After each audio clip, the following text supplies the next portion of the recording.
Assalamualaikum warahmatullahi wabarakatuh. Kami dari kelompok 3, di sini kami akan menjelaskan tugas kami tentang pengembangan aplikasi mobile untuk manajemen kesehatan personal dalam bentuk video. Namun sebelum itu, saya akan terlebih dahulu memperkenalkan anggota kelompok 3. Nah teman-teman, ini adalah anggota kelompok dari kelompok 3. Yang pertama ada Nirsan, yang kedua ada Rizka Utami Gailea, yang ketiga ada Wayurna Lipogena, yang keempat ada Hafiz Saifullah Ramadan, yang kelima ada Muhammad Norman Thohir, yang keenam ada Immanuel Gabriel Rumpuin, dan yang terakhir ada Firmansyah Rumatiga. Selanjutnya kita langsung saja ke materi pertama, yaitu konsep aplikasi dan fitur-fitur utama. Oke, jadi teman-teman, di sini konsep aplikasi dan fitur-fitur utama itu dibagi menjadi 4. Yang pertama, manajemen data kesehatan. Tujuannya untuk mencatat riwayat kesehatan, jadwal pemeriksaan, dan catatan medis. Yang kedua, ada pemantauan kondisi. Tujuannya untuk mencatat data vital seperti tekanan darah, detak jantung, dan gula darah. Yang ketiga, ada pengingat dan notifikasi. Tujuannya adalah untuk memberikan pengingat supaya untuk minum obat, jadwal konsultasi, dan pemeriksaan rutin. Yang keempat, ada integrasi perangkat. Tujuannya menerima data dari perangkat wearable seperti smartwatch dan smartband. Jadi, aplikasi ini dirancang untuk membantu pengguna mengelola kesehatan personal mereka dengan sangat mudah dan efektif. Fitur-fiturnya memungkinkan pengguna untuk melacak kondisi kesehatan mereka, mengatur jadwal pemeriksaan, dan menerima pengingat penting. Materi selanjutnya ada analisis pasar dan kompetitor. Dibagi menjadi 2. Yang pertama, aplikasi kesehatan iOS. Nah, pasar aplikasi kesehatan di Indonesia itu sangat kompetitif dengan berbagai aplikasi populer di iOS seperti Alodokter, Halodoc, dan SehatQ.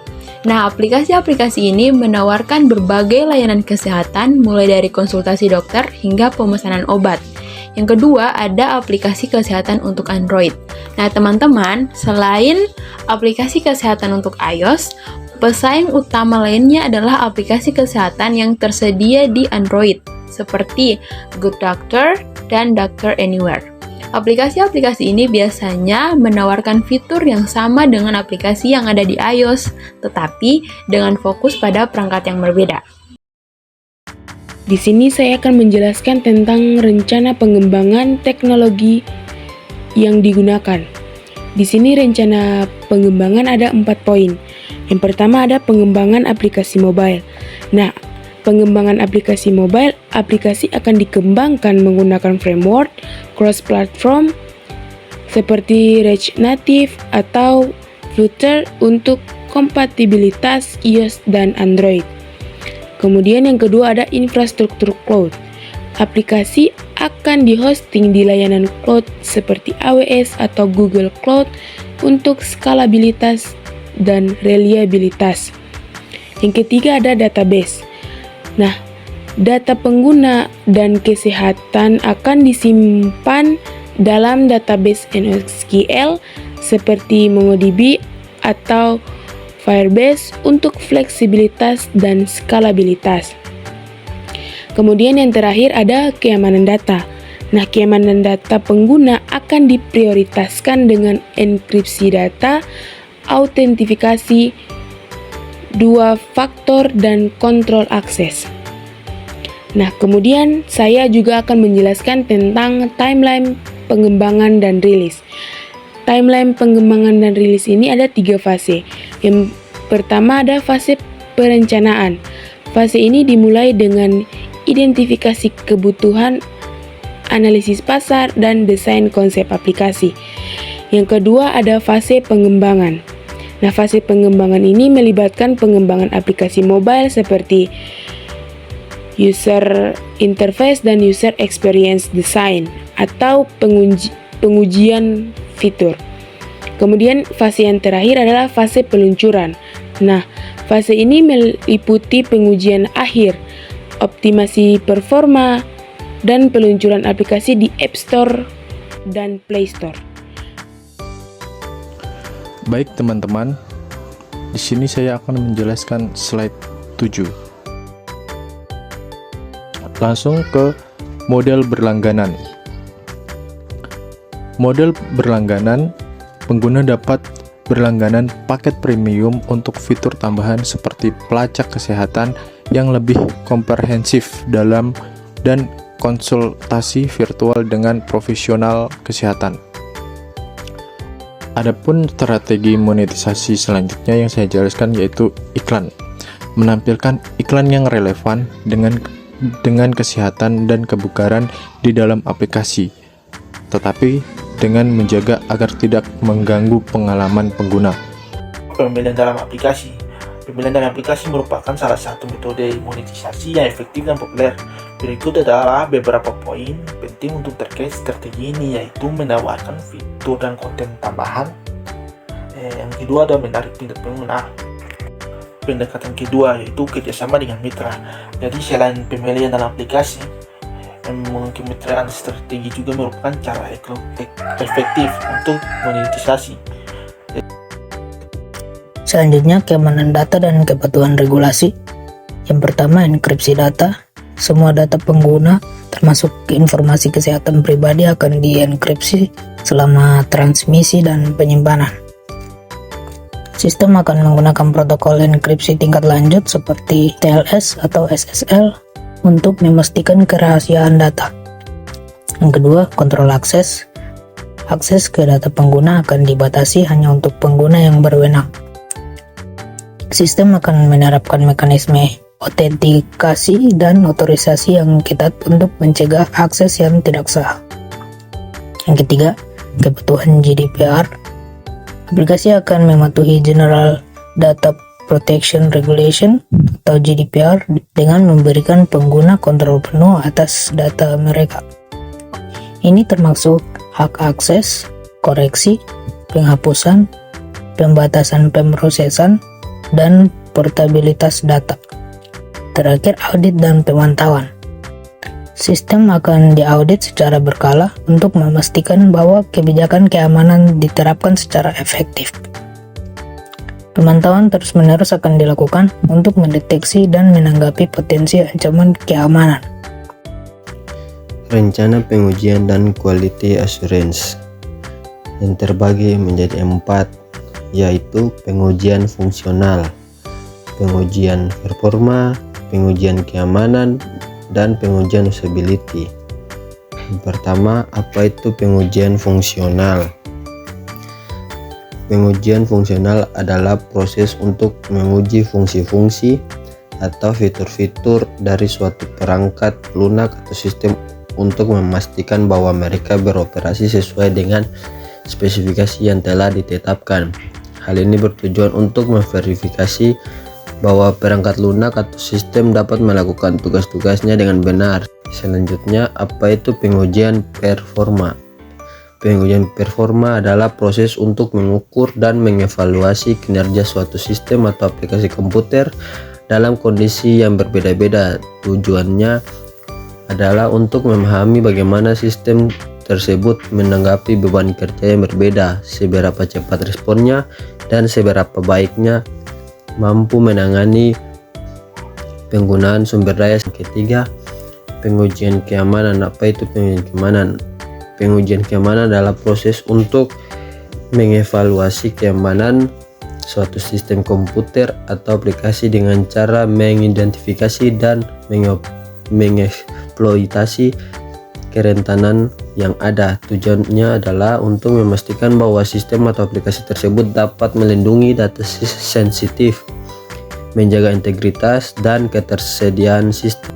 Yang terakhir, apa itu pengujian usability? Yaitu proses evaluasi untuk menilai seberapa mudah pengguna dapat menggunakan suatu produk atau sistem untuk mencapai tujuan tertentu dengan efektif dan memuaskan.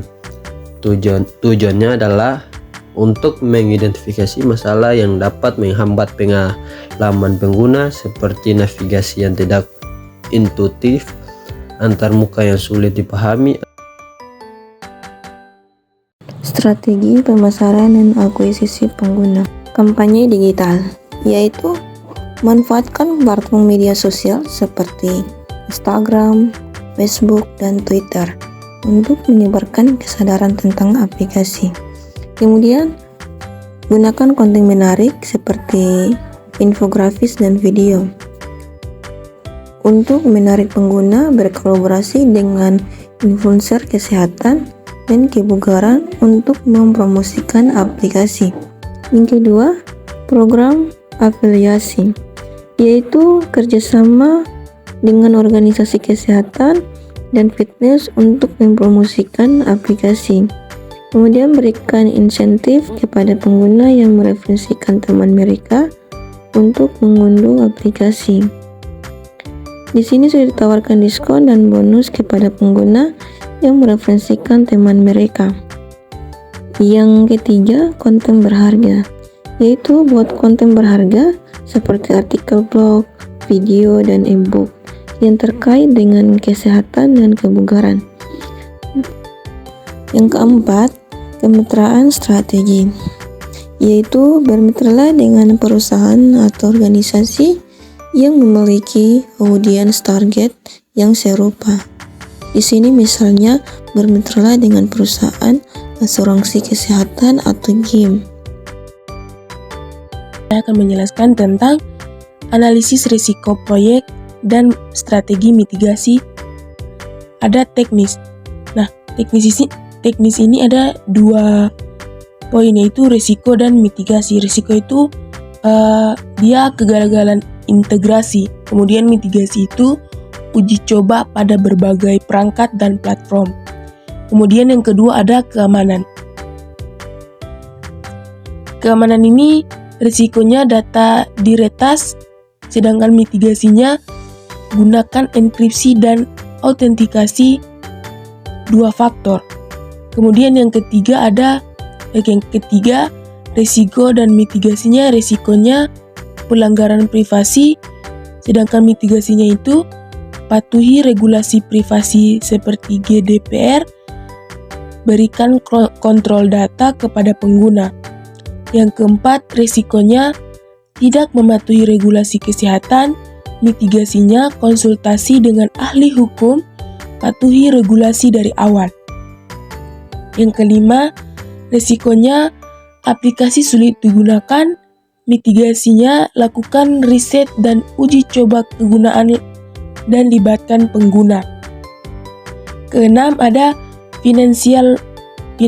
Nah, risikonya biaya melebihi anggaran, mitigasinya buat anggaran realistis, lakukan monitoring anggaran.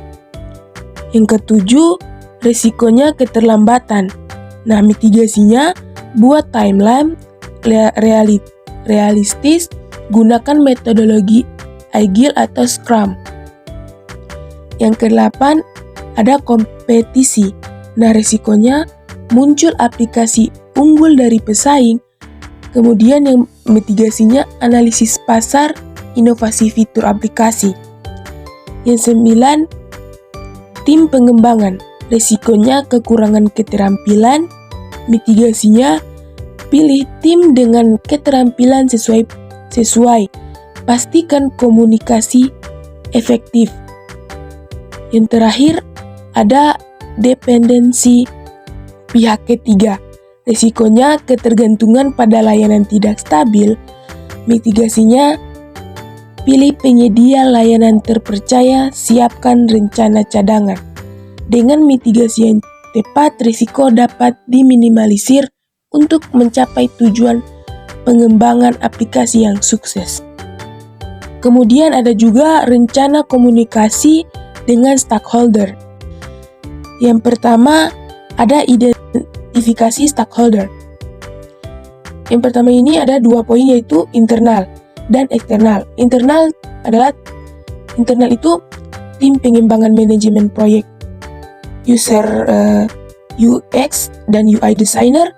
Eksternal itu pengguna akhir, dokter, investor. Yang kedua, tujuan komunikasi. Nah, tujuan komunikasi ini memberikan update, mendapatkan umpan balik, persetujuan, dan mendorong kolaborasi. Yang ketiga ada beberapa poin, ada email, rapat, platform. video conference, dan chat. Email itu update rutin, rapat itu mingguan, bulanan untuk status proyek. Platform manajemen proyek itu dia memonitor tugas, misal Jira dan Trello. Yang keempat ada jadwal komunikasi. Nah, jadwal komunikasi ini ada beberapa, yaitu kick-off meeting, rapat berkala, dan demo produk. 5 ada dokumentasi dan pelaporan. Ada dokumentasi dan pelaporan ini ada laporan status, notulen rapat, dokumen proyek. Yang keenam ada umpan balik dan revisi. Nah, umpan balik dan revisi ini ada survei atau mengisi kuesioner, sesi uji coba, dan revisi berdasarkan umpan balik. Survei dan mengisi kuesioner ini sebagai umpan balik pengguna. Sedangkan sesi uji coba itu stakeholder mencoba aplikasi. Manajemen risiko komunikasi. Nah, ada 2 poin: identifikasi risiko dan strategi mitigasi. Identifikasi risiko ini potensi masalahnya. Kemudian strategi mitigasi ini rencana mengatasi risiko. Nah, pendekatan ini memastikan komunikasi efektif, meningkatkan peluang sukses pengembangan aplikasi. Mungkin itu saja dari saya. Terima kasih. Selanjutnya ada manajemen sumber daya dan anggaran. Yang pertama, kita bahas manajemen sumber daya. Tim pengembang terbagi menjadi 4. Yang pertama ada pengembang perangkat, yang kedua ada desainer UI atau UX, yang ketiga ada manajer proyek, dan yang keempat ada ahli kesehatan. Yang kedua ada peralatan dan infrastruktur. Dia terbagi menjadi 3. Yang pertama perangkat keras, yang kedua perangkat lunak, dan yang ketiga ada server dan layanan cloud. Yang ketiga waktu terbagi menjadi 4. Yang pertama ada fase perencanaan, yang kedua ada fase pengembangan, yang ketiga fase pengujian, dan yang keempat fase peluncuran. Yang selanjutnya adalah manajemen anggaran. Manajemen anggaran terbagi menjadi 5. Yang pertama ada perangkat keras, perangkat lisensi, infrastruktur. Yang kedua ada desain dan penelitian, terdiri dari 2. Yang pertama ada desain UI atau UX sama penelitian pasar. Yang ketiga ada pengujian dan QA. Pengujian dan QA dibagi menjadi 2. Ada pengujian manual dan otomatis sama bug fixing. Yang keempat ada peluncuran dan pemasaran, terbagi menjadi 2. Yang pertama ada biaya distribusi dan yang kedua ada pemasaran. Yang kelima ada pemeliharaan dan update, terbagi menjadi 2. Yang pertama ada update berkala dan yang kedua ada dukungan pengguna. Oke, materi selanjutnya adalah lesson learned dan rekomendasi untuk proyek serupa di masa depan. Yang pertama, lesson learned, dia terbagi menjadi beberapa. Yang pertama ada kebutuhan pengguna. Pengguna aplikasi kesehatan memiliki kebutuhan dan referensi yang beragam. Yang ketiga ada integrasi dengan perangkat kesehatan. Integrasi dengan perangkat kesehatan seperti smartwatch atau fitness tracker meningkatkan nilai aplikasi. Yang keempat ada keamanan data. Data kesehatan sangat sensitif dan harus dilindungi dengan baik. Yang kelima ada pengujian yang mendalam. Pengujian yang tidak memadai dapat menyebabkan bug yang mengganggu dan masalah performa. Yang keenam ada dukungan dan pemeliharaan. Dukungan pengguna yang baik dan pemeliharaan rutin penting untuk mempertahankan pengguna. Selanjutnya ada rekomendasi untuk proyek serupa di masa depan. Dia terbagi menjadi beberapa. Yang pertama, perencanaan yang matang. Mulailah dengan perencanaan yang cukup komprehensif yang mencakup analisis kebutuhan pengguna, riset pasar, dan roadmap pengembangan yang jelas. Yang kedua, ada kolaborasi multidisiplin. Libatkan ahli kesehatan, desainer, pengembang, dan spesialis keamanan data sejak awal untuk memastikan semua aspek aplikasi dipertimbangkan. Yang ketiga, ada fokus pada pengalaman pengguna.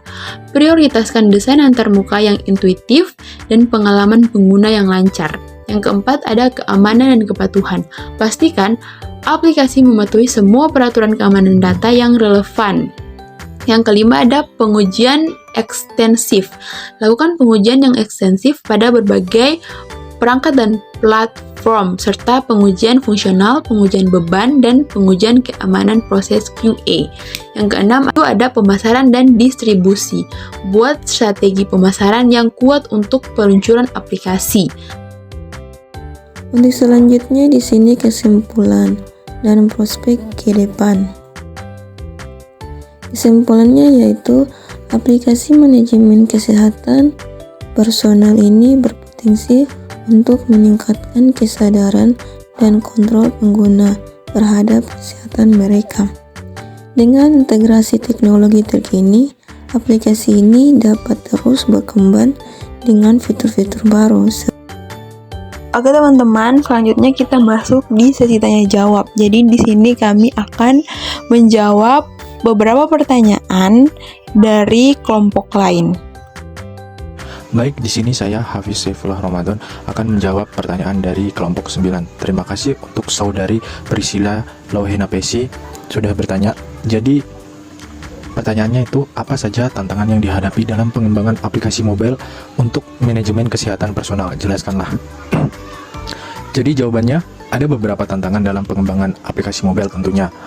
Untuk manajemen kesehatan personal meliputi 1. Keamanan dan privasi data, melindungi 2. Kompatibilitas perangkat, regulasi 3. Regulasi dan kepatuhan, integrasi dengan sistem kesehatan, yang kelima ada user management, dan yang terakhir keenam kualitas dan keakuratan data. Perkenalkan, nama saya Muhammad Arman. Saya dari kelompok 3 akan menjawab pertanyaan dari Berlinda Sohileja dari kelompok 6. Jadi pertanyaannya itu, apa saja fitur dan fungsional kunci yang harus dimiliki oleh aplikasi mobile untuk manajemen kesehatan personal? Jadi jawabannya itu, jadi fitur dan fungsionalitas kunci yang harus dimiliki oleh aplikasi mobile untuk manajemen kesehatan personal yaitu pertama ada pemantauan kesehatan. Pemantauan kesehatan fiturnya untuk melacak berbagai indikator kesehatan seperti langkah, detak jantung, tekanan darah, dan fitur lainnya. Yang kedua ada pengobatan.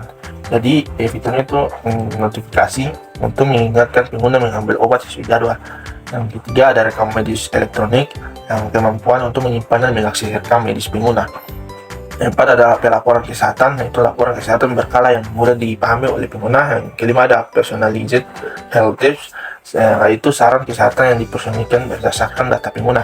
Yang keenam ada integrasi dengan perangkat kesehatan, yang fiturnya itu dukungan untuk menghubungkan dengan perangkat kesehatan seperti smartwatch dan alat pengukur tekanan darah. Yang ketujuh ada keamanan dan privasi data, fitur itu proteksi dan penggunaan melalui enkripsi dan kebijakan privasi yang ketat. Yang terakhir itu ke-8 fitur konsultasi, akses konsultasi dengan profesional kesehatan melalui chat atau video call. Mungkin bisa dari saya. Terima kasih. Jadi kali ini saya akan menjawab pertanyaan dari Laude Rama dari kelompok 5, yaitu bagaimana cara memastikan bahwa aplikasi mobile manajemen kesehatan personal kalian mematuhi semua regulasi kesehatan lokal dan internasional sambil tetap memberikan saran kesehatan yang akurat dan dipersonalisasi kepada penggunaan. Untuk memastikan aplikasi mobile manajemen kesehatan personal mematuhi semua regulasi kesehatan lokal dan internasional sambil memberikan saran kesehatan yang akurat dan dipersonalisasi dapat dilakukan dengan yang pertama, mematuhi regulasi kesehatan seperti HIPAA, GDPR, dan aturan lokal lainnya dengan menerapkan kebijakan privasi dan keamanan data yang ketat. Yang kedua, kolaborasi dengan ahli kesehatan untuk memastikan saran yang diberikan akurat dan berbasis bukti. Yang ketiga, menggunakan enkripsi data untuk melindungi informasi sensitif pengguna. Keempat, melakukan audit dan pengujian secara teratur pada aplikasi untuk memastikan kepatuhan dan keamanan. Yang terakhir, memberikan pemberitahuan kepada pengguna tentang penggunaan dan perlindungan data mereka dengan jelas. Oke teman-teman, itu dia presentasi dari kelompok kami. Sekian dan terima kasih.